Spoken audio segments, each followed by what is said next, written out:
تیسری بات یہ ہے کہ اس کو آپ یہ نہ سمجھیں پہلے کی طرح کہ یہ ہمیشہ کے لیے ہمیں یہ وقت مل گیا ہے. وقت ہمیشہ ایک سا نہیں رہتا. جیسے ہم نے پہلے کبھی سوچا نہیں تھا کہ ہمارے یہاں پر ہمارا جمع ہونا جو ہے یہ باتیں جو ہیں یہ بند ہو جائیں گی. کوئی پتہ نہیں ہے کہ پھر کب کیا ہو جائے، اس کو کوئی نہیں جانتا. اس لیے خدا سے اپنی تڑپ کو دیکھیں، اپنی بھوک کو دیکھیں کہ اس دوران میں ہم نے کیا کھویا کیا پایا ہے. ہمیں کس قدر ہم خدا کے کلام کے لیے، خدا کی آواز کے لیے، خدا کے گھر کے لیے بے چین رہے ہیں یا نہیں. کیونکہ ہمیں جسمانی بھوک لگتی ہے، پہلے بھی کئی دفعہ بتایا گیا ہے. تو جب ہمیں جسمانی بھوک لگتی ہے تو ہم اس کو برداشت نہیں کرتے. اسی طرح سے ہمیں روحانی بھوک بھی لگنی چاہیے اور اپنے خداوند کے ساتھ پہلے سے بھی زیادہ وفاداری کے ساتھ چلیں، کیونکہ آنے والے وقت کا کوئی پتہ نہیں ہے، کوئی نہیں جانتا. جو کچھ مل رہا ہے اس کو اپنا اثاثہ بنائیں، بجائے اس کے کہ آپ اس کو بک پر لکھیں یا آپ اس کی مووی بنائیں. زیادہ بہتر ہے کہ آپ اس کو اپنے دل میں رکھیں تاکہ یہ آپ سے چھن نہ جائے. شکریہ. خدا کے کلام مقدس میں سے ہم پڑھتے ہیں، مقدس پالوس رسول کا خط افسیوں کے نام، اس کا 5 باب اور اس کی 2 آیت. مقدس پالوس رسول کا خط افسیوں کے نام، اس کا 5 باب اور اس کی 2 آیت.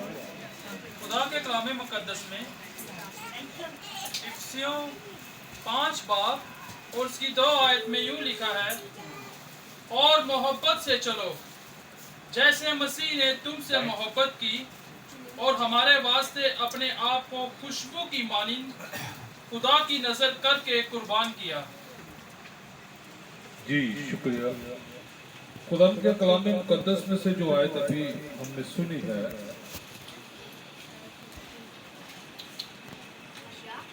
مقدس پالوس رسول کا خط افسیوں کے نام، اس کا 5 باب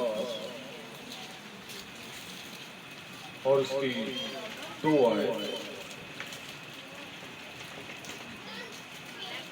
یہاں پر لکھا ہے،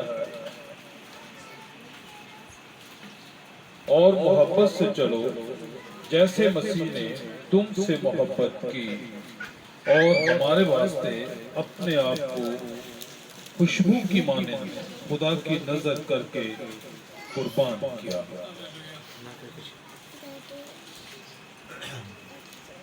محبت کے بارے میں ہم نے بہت سا خدا کا پیغام پہلے بھی سنا ہے.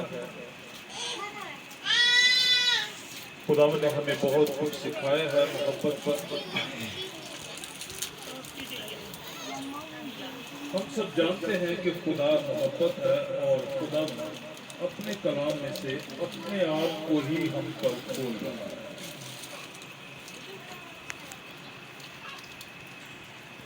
یعنی جب تک خدا ایک راز ہے، جب تک وہ اپنے کلام میں سے ہم پر یہ راز نہ کھلے اس وقت تک ہم اس کو جان نہیں سکتے.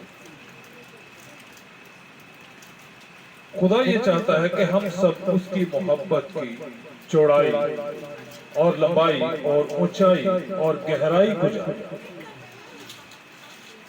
آج ہماری آیت کا دوسرا لفظ محبت ہے، اور محبت جب بڑھ جاتی ہے تو وہ عشق کی صورت اختیار کر جاتی ہے. ایک ہے دنیاوی عشق اور وہ عشق مجازی کہلاتا ہے، اور دوسرا عشق جو ہے وہ عشق حقیقی کہلاتا ہے، یعنی خدا سے محبت، خدا سے عشق. اور جب یہ محبت بڑھ جاتی ہے تو پھر मैं नहीं रहता फिर तू ही हो जाता। ये मोहब्बत खुदा ने पहले की है और ये अबदी मोहब्बत है। जर्मिया नबी अपने सहीफा में लिखते हैं, जर्मिया 31 बाब की 3 आयत में लिखा है, खुदा कदीम से मुझ पर ज़ाहिर हुआ और कहा कि मैंने तुझसे अबदी मोहब्बत रखी, इसलिए मैंने अपनी शफ़क़त तुझ पर बढ़ाई। और फिर मुकद्दस पौलुस रसूल पहला करंथियों उसके 3 बाब की 13 आयत में लिखते हैं,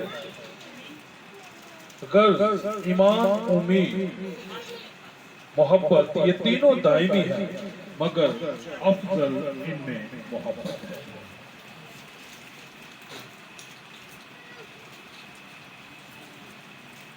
मेरे अजीजों,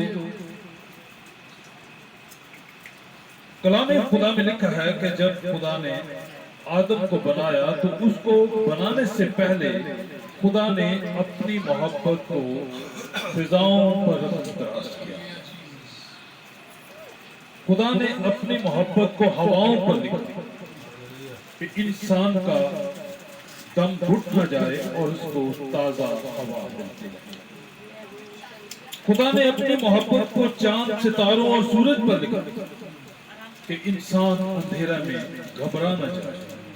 खुदा ने अपनी मोहब्बत को फूलों पर लिखा, इंसान की आंखें फूलों को देखें और उसका दिल देखकर खुश हो और उनकी खुशबू से उसका दिमाग मुअत्तल होता है। मोहब्बत एक ऐसा मीठा लफ्ज़ है जो रंगीनी खुशी और दिलकशी का मजमूआ है। मोहब्बत एक ऐसा लतीफ जज्बा है जो जिंदगी का साज है और जो दिल की धड़कन है और जो रूह की बका है। मोहब्बत एक ऐसी तमन्ना है जो इस कायनात में इंसान से लेकर हर चरिंदे, परिंदे, दरिंदे और तमाम जानवरों और रेंगने वाले जानवरों में भी पाई जाती है। मोहब्बत एक पाकीज़ा जज्बा है और पाकीज़ा मोहब्बत जो है वो खुदा से मिलती है। जब हम खुदा की मोहब्बत को तलाश करते हैं तो खुदा से जो मोहब्बत हमें मिलती है वो पाक और पाकीज़ा मोहब्बत है। और वो मोहब्बत हर किस्म की मोहब्बत से अफजल है और वो मोहब्बत खुदा की तरफ से इंसान के दिल में डाली गई है और ये मोहब्बत ऊपर से आती है, आसमान पर से आती है। मेरे जीजो, मोहब्बत एक सच्चाई है जो आलमगीर है और इंसान बचपन से लेकर बुढ़ापे तक मोहब्बत ही का प्यासा रहता है। इंसान जब बड़ा होता है उसकी शादी होती है और फिर उसकी औलाद होती है और वो अपने बच्चों के साथ मोहब्बत करता है और बच्चों के साथ मोहब्बत करने में वो अपना सब कुछ भूल जाता है और वो अपने बच्चों के लिए भी सब कुछ करता है। फिर जवानी के वाकयात बच्चों को सुना कर वो खुश होता है और जब वो अपने वाकयात सुनाता है तो वो फिर से जवान हो जाता है और जब वो अपने पोते पोतियों को खिलाता है तो उनके साथ खेलते हुए और उनके साथ तोतली जबान में बातें करते हुए जैसे वो इनके जैसा ही है तो वो फिर से बच्चा बन जाता है। मोहब्बत वो टॉनिक है जो किसी को बूढ़ा होकर गिरने नहीं देती और वो मोहब्बत कौन सी मोहब्बत है? जो मोहब्बत खुदा से इंसान को मिलती है।